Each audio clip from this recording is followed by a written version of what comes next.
Hello again.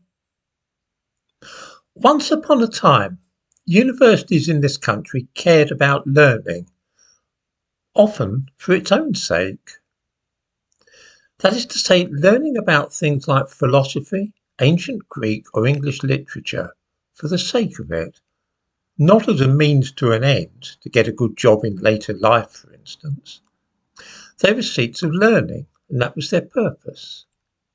Now, they are businesses, and make no bones about it. Successive governments have encouraged them to be independent and compete with each other for students, most of whom care little for learning and are interested only in courses which will get them well-paid jobs in the future.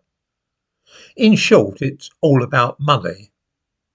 Since 2017, universities in this country have not been able to charge British students more than £9,250 a year in tuition fees. On the other hand, there is no limit at all on what they're able to charge foreigners for those same courses. It's really a no-brainer. If you want your university to flourish, then forget about learning for its own sake and focus on getting as many overseas students as you can whose families will pay very high prices for their children to get qualifications from a British university in useful subjects like business studies, medicine, law, computer science, and accountancy. Which is, of course, why last year there were 680,000 foreign students at British universities. Forget learning for its own sake, it's only about money today. This year the situation is particularly bad for British students because a lot of universities, even those in the Russell Group, are feeling the financial squeeze and are therefore looking to overseas students to fill any holes in their finances. That's why, although this summer is likely to be especially taxing for British students who have taken A-levels because the marking has been a lot stricter than in recent years, those same students are being shut out of clearing in favour of foreigners. Clearing is a process whereby if your A-level grades are less than you expected, they're not good enough to get you into the university, your first choice for which you applied, you can shop around for a similar course at another university. This summer, clearing is largely inaccessible to British students and only foreigners can take up many of the courses.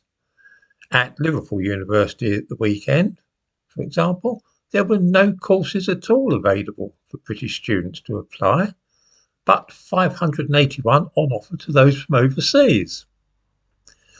This is why one sees so many Chinese and Indian students these days in university towns, because that's where the money is to be made.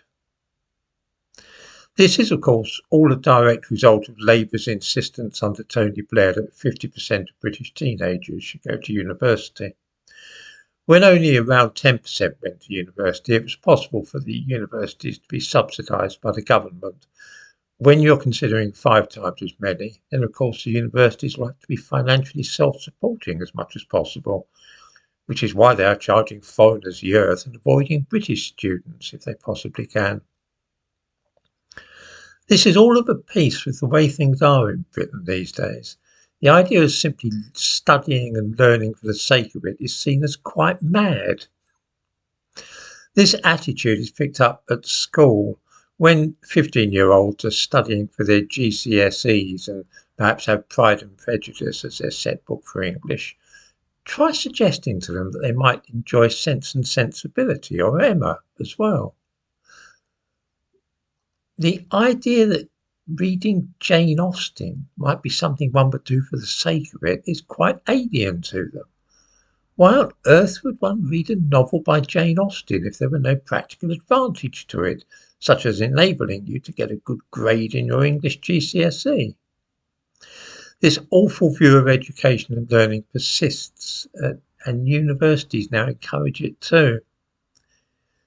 Education must have a purpose. One doesn't merely learn a language for the pleasure of doing so, or read books because it's a joyful experience. This is how education in Britain has been wrecked, and it's hardly surprising that our once great universities have become places where education is seen as a marketable commodity, which must be sold to the highest bidder. If those bidders happen to be Chinese, then so much the worse for the ordinary English teenager hoping to study at a good university.